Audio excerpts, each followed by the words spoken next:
उस इंसान के 100 के पास आपको ज्यादा रोना या बिलखना नहीं चाहिए, और वो तब जब आप उस इंसान के कोई खास करीबी न लग रहे हो, आप उस इंसान से सिर्फ इतना संबंध रखते हो कि दोस्ताना है, याराना है, मिले हैं, चार शब्द बातें हुई, और आप उसके 100 के पास जाकर रो रहे हो, बिलख रहे हो। ऐसी अवस्था में उस आत्मा को लगता है कि अब बड़े खास और प्रिय इंसान हो उस इंसान के लिए।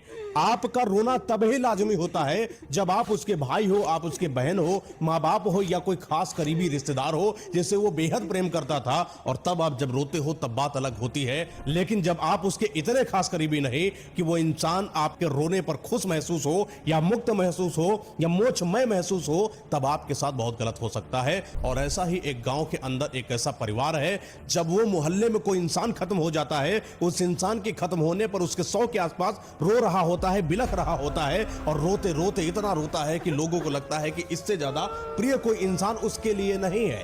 तब उस गांव के अंदर, उस मोहल्ले में कुछ ऐसा होने लगता है जो सच में बड़ा रहस्यमय होता है।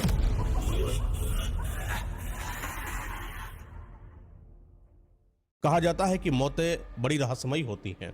मौतें अपने अंदर बहुत कुछ समेट कर चलती हैं। मौत बस इतनी नहीं कि कोई इंसान खत्म हो चुका है और आपने उस मरे हुए 100 पर कफन लिपटाया और आप ले जाकर शमशान घाट में चिता लगाकर अंतिम संस्कार और दाह संस्कार कर दिए, उस इंसान का वर्चस्व खत्म हो गया। ऐसा नहीं।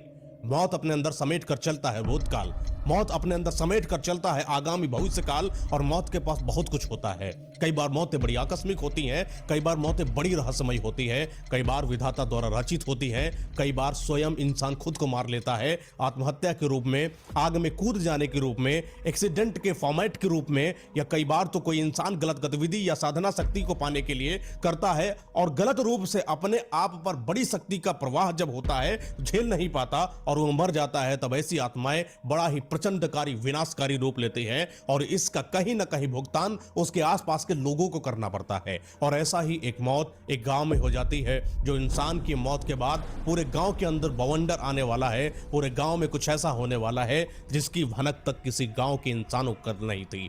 यह इस गांव की अगर मैं आपको बात बताऊं, इस गांव में जमींदारी प्रथा चला करती थी, और मोहनलाल और सोहनलाल नाम के एक ही परिवार के दो भाई थे, और दोनों ही एक साथ रहकर इस जमींदारी के प्रथा का जो प्रचलन था वो आगे आगामी वाली जितनी भी जनरेशन थी वहां पर ले जाने के लिए तैयार थे। मोहनलाल वैसे ही क्रूर मानसिकता का और सोहनलाल उससे ज्यादा क्रूर मानसिकता का, लेकिन जितने भी कार्यभार थे वो मोहनलाल अपने भाई सोहनलाल के छत्रछाया में आकर किया करता था। जमीनों को हड़प लेना, किसी इंसान की जमीन किसी इंसान को दे देना, किसी इंसान की जमीन लिया, रकम दे दिया, मनचाही रकम दिया, रकम लिया तो लिया, अगर ना लिया तो आपको मारकर वो जमीन हथिया ली जाएगी। और ऐसा ही एक इंसान जो उसके गांव में है जिसका नाम अशोक है, उसकी आज मृत्यु हो जाती है। ये मृत्यु बड़ी अजीब है। कहा जाता है कि जब भी कोई इंसान, वो जो गांव वाले जब इसके मौत पर गए हुए थे, जब इसके 100 के पास बैठे हुए थे, तो 100 को जब देख रहे थे, निहार रहे थे, आपकी नजर पड़ती है तो आप बहुत अंदर से सवाल पैदा करते हो। जब आपका 100 शांत हो और सामान्य हो तब चार बातें नहीं बनती, लेकिन 100 जब हल्का सा नीला पड़ने लगे, 100 पर जब अजीब सी कालिक दिखाई पड़ने लगे, तब इंसानों की चार बातें पैदा हो जाती हैं। यही जब अशोक मरा तो मोहल्ले वालों का कहना था कि जरूर इसके शरीर के साथ कुछ करा गया है। अच्छा, एक और बात, जो ये अशोक था, इसका अपना एक भाई था रमेश। जैसे सोहनलाल मोहनलाल, वैसे ही अशोक और रमेश ये भी अपने गांव के बड़े धनवान आदमी थे। अशोक बहुत ही वर्चस्व वाला आदमी था। अशोक की अगर मैं आपको बात बताऊं, ये इंसान लोगों की मदद किया करता था। जब भी किसी इंसान को दुख होता तो खड़े होने वालों में से अशोक का नाम आया करता था। भले वो सुख में न खड़ा हो, बिटिया की शादी बारात में न खड़ा हो, किसी के मुंडन में न खड़ा हो, लेकिन कोई इंसान अगर प्रताड़ित है, कोई इंसान खत्म हो गया है, तो सबसे पहले जाने वालों में से अशोक था। लेकिन पता नहीं क्यों पिछला जो इसका वर्ष है अशोक का बड़ा ही अजीब सा गुजर रहा था। अशोक की जमीन थी, बड़ा जमींदार आदमी था, बहुत पैसा था इसके पास, लेकिन जमींदारी प्रथा तो कैसी और के पास थी। इतनी अच्छी जमीन, इतना अच्छा वर्चस्व, इतना अच्छा पैसा देखकर मोहनलाल और सोहनलाल की जो नियति है वो अशोक के ऊपर से गड़बड़ा जाती है। उनके दिमाग में आपस में बैठकर बात कर रहे होते हैं मोहनलाल और सोहनलाल, बोले कि बड़ा अशोक और रमेश का वर्चस्व फैलता जा रहा गांव में, कहीं इसका पावर न चलने लगे, सिक्का न चलने लगे, इसलिए इसको अभी दबाना बहुत ज्यादा जरूरी है, क्योंकि अगर इसको जिंदा रखा गया तो आने वाले समय में बहुत दिक्कत हो सकती है। और मोहनलाल सोहनलाल की जमींदार प्रथा के तहत इन लोगों ने अशोक की जमीन को हड़पने की कोशिश करी। ये पिछले वर्ष से चला आ रहा था। अक्सर ये जमीनों का विवाद, बहुत कुछ ऐसी बातें जो बहुत ही राजनीतिक थी, प्रपंच थी, बहुत कुछ था जो गांव में फैला करता था। अच्छा, लेकिन इनका जो गांव था और जो रमेश और अशोक की जो आपसी दोस्ती थी, यानी भाईचारा था ना, भाई थे एक दूसरे के, इनके दोनों के बीच में अगर कोई खटकन हुआ करती थी या कोई लड़ाई हुआ करती थी तो ये कभी बाहर नहीं आती, क्योंकि अशोक अपनी सामाजिक प्रतिष्ठा का कहीं ना कहीं बखान किया करता था, सामाजिक प्रतिष्ठा का निर्माण किया करता था, और निर्माण के तहत अपने अंदर जितने भी कुरीतियां थी, अपने परिवार में जितनी भी लड़ाइयां हुआ करती थी, वो कभी गांव परिवार यारों के बीच में नहीं जाती थी। इस वजह से कभी कोई इंसान इनके परिवार को भांप नहीं पाता था। और जब इनका इंसान मरता है, यानी जब अशोक मरता है और जब गांव वाले लोग इसके शव पर आकर रो रहे होते हैं, तब पता चलता है कि इसकी जो मौत है वो सामान्यतः मौत नहीं है, बड़ी अजीब सी मौत है। अच्छा, आपको मैं बताऊं कि जब इसका वही मृत्यु हो जाती है, शव सामने रखा होता है, बहुत सारे लोग आकर रो रहे होते हैं और रोते रोते बिलख रहे होते हैं। इसका जो शव है धीरे धीरे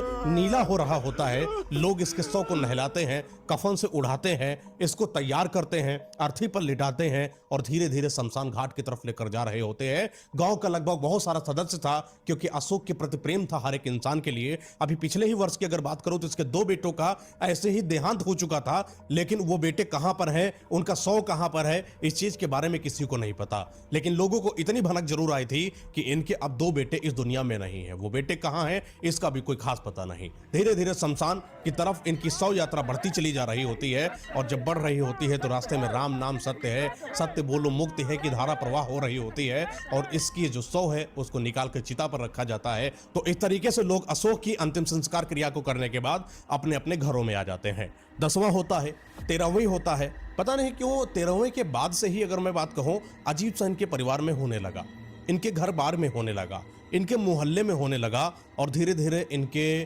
पूरे गांव में होने लगा। एक ऐसा परिवार है इनके गांव में जिनके घर पर कोई एक सदस्य है जिसकी मौत हो जाती है, और मौत भी बड़ी अजीब। कहा जाता है कि इनका जो इंसान खत्म हो रहा है, वो पहले ऐसा शौचालय वॉशरूम वगैरह नहीं हुआ करता था गांव में, वो दूर जाकर आपको खेत में करना होता था।